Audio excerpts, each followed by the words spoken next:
Hello friends, आप सभी का मेरे YouTube चैनल में स्वागत है। आज मैं आप सभी को बताने वाली हूँ सरकारी बैंक में नौकरी कैसे पाई जाती है। अगर आप मेरे चैनल पर नए हैं और अभी तक मेरे चैनल को सब्सक्राइब नहीं किया तो जल्दी करके मेरे चैनल को सब्सक्राइब कीजिए और वीडियो को शुरू से एंड तक ज़रूर देखिए। तो चलिए आइए बात करते हैं सरकारी बैंक में जॉब की पूरी जानकारी। सरकारी बैंक में नौकरी पाना चाहते हैं तो आपको पहले यह पता होना ज़रूरी है कि किस किस पदों के लिए वैकेंसी निकाली जाती है, आप किस पद हेतु आवेदन कर सकते हैं, आपके पास उस पद हेतु योग्यता है या नहीं। इन सभी बातों को ध्यान में रखकर ही आप तैयारी कर सकते हैं। आपको यह जानना भी आवश्यक होता है कि बैंकों में पीओ और क्लर्क के अलावा भी कई अन्य स्पेशलाइज्ड फील्ड में नौकरी निकलती है। यही जानकारी काफ़ी नहीं होती। यह भी पता होना आवश्यक होता है कि इसके लिए कौन सा एग्ज़ाम देना पड़ता है तथा उस एग्ज़ाम की तैयारी कैसे करनी होती है। बैंक में नौकरी पाने के सपने को लेकर कुछ स्टूडेंट के लिए ये वीडियो बहुत मददगार हो सकती है। सरकारी बैंक में नौकरी के लिए योग्यता। बैंक में पद बहुत होते हैं और सबके लिए अलग नौकरी पाने का तरीका होता है। बैंक में नौकरी करने के लिए आपको कम से कम 12वीं पास होना ज़रूरी है और उसके बाद पद के अनुसार शिक्षा मांगी जाती है। IBPS के क्लर्क पद में आपने ग्रेजुएशन पास की हुई होनी चाहिए। कुछ बड़ी पोस्ट के लिए आपके पास मास्टर डिग्री का भी होना बहुत ज़रूरी है। ये सब बैंक की नोटिफिकेशन में आपको आसानी से भी पता लग सकता है। बैंक में नौकरी 12वीं के बाद। बैंक के क्षेत्र में हर साल लाखों आवेदन निकाले जाते हैं। इस क्षेत्र में ज़्यादातर परीक्षा IBPS द्वारा आयोजित करवाई जाती है।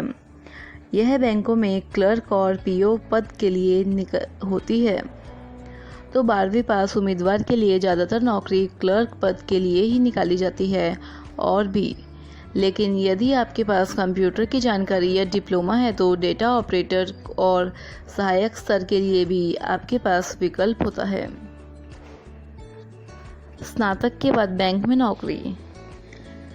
किसी भी मान्यता प्राप्त संस्था द्वारा स्नातक करने के बाद बैंकिंग क्षेत्र में नौकरी के लिए आवेदन कर सकते हैं।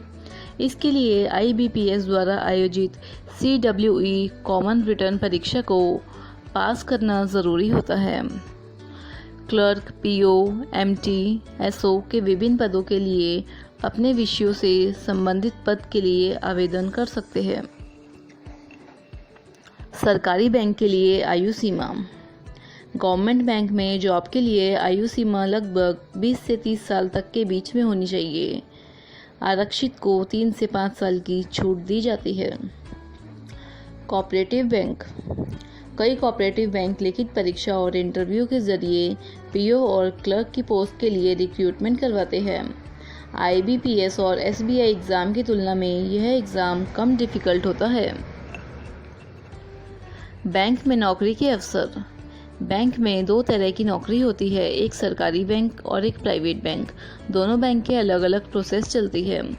IBPS एक ऐसा बैंक रिक्रूटमेंट बोर्ड है जो कि बैंक के रिक्त पदों की भर्ती के लिए पेपर और एम्प्लॉय सिलेक्शन प्रोसेस को आयोजित करवाना होता है और जब इसमें जिन व्यक्ति का चयन होता है उनको बैंक में नौकरी मिलती है। साथ ही SBI अपने नए कर्मचारी की भर्ती के लिए खुद ही पेपर और पूरी प्रोसेस आयोजित करवाते हैं। यहाँ सरकारी बैंक में नौकरी कैसे पाए उसके बारे में जानकारी दी जा रही है। सरकारी बैंकों की संख्या में 20 बैंक को शामिल किया गया है जो सरकार के द्वारा अधीन है और साथ ही प्राइवेट बैंक भी अलग अलग है। सरकारी बैंकों के नाम कुछ इस प्रकार है, जैसे Allahabad bank, Andhra bank, bank of Baroda, bank of India, bank of Maharashtra, Canara bank, central bank of India, corporation bank, Dena bank, IDBI bank, Indian bank, Indian overseas bank, oriental bank of commerce, Punjab national bank, Punjab and Sindh bank, state bank of India, syndicate bank, UCO bank, union bank of India, Vijaya bank, etcetera. Bank में नौकरी के लिए computer की knowledge. Banking में computer की जानकारी महत्वपूर्ण मानी जाती है। बैंक में ज़्यादातर काम कंप्यूटर बेस ही किए जाते हैं। कंप्यूटर की नॉलेज रखना बहुत ही ज़रूरी है। बैंक के जॉब के लिए, चाहे वह सरकारी जॉब हो या फिर प्राइवेट बैंक जॉब, इन जानकारी के साथ मान्यता प्राप्त संस्था का प्रमाण पत्र होना भी जरूरी माना जाता है। सरकारी बैंक परीक्षा के विषय: सामान्य ज्ञान, मात्रात्मक योग्यता और संख्यात्मक तर्क, तार्किक प्रश्न, कंप्यूटर का ज्ञान, अंग्रेजी। सरकारी बैंक में नौकरी के लिए परीक्षा पैटर्न: सरकारी बैंकों में भर्ती आमतौर पर 3 चरणों में की जाती है: प्रारंभिक परीक्षा, मुख्य परीक्षा और साक्षात्कार परीक्षा आदि। प्रारंभिक परीक्षा में बैंक में नौकरी के लिए उपरोक्त विषय से 100 अंक के लिए 100 प्रश्न होते हैं, जिसके लिए समय 1 घंटा होता है। मुख्य परीक्षा में इन्हीं विषयों से 200 अंक के लिए 150 प्रश्न होते हैं, इसके लिए समय 3 घंटे का होता है। साक्षात्कार में आपकी बुद्धि, कौशल और मानसिकता का मूल्यांकन किया जाता है। उम्मीदवार का 80% परीक्षा अंक और 20% आपके साक्षात्कार के आधार पर चयन होता है। इस तरह से आप सरकारी बैंक में नौकरी पा सकते हैं। सरकारी बैंक की सैलरी: सरकारी बैंक की सैलरी काफ़ी अच्छी मानी जाती है। सरकारी बैंक की सैलरी लगभग 25,000 से 60,000 तक के बीच में होती है और साथ ही आपकी काबिलियत के अनुसार भी बढ़ती रहती है। इसमें सरकार द्वारा ग्रेड पे भी दिया जाता है। Thank you. अगर आपको मेरी वीडियो अच्छी लगी हो तो वीडियो को लाइक कीजिए और मेरे चैनल को सब्सक्राइब कीजिए।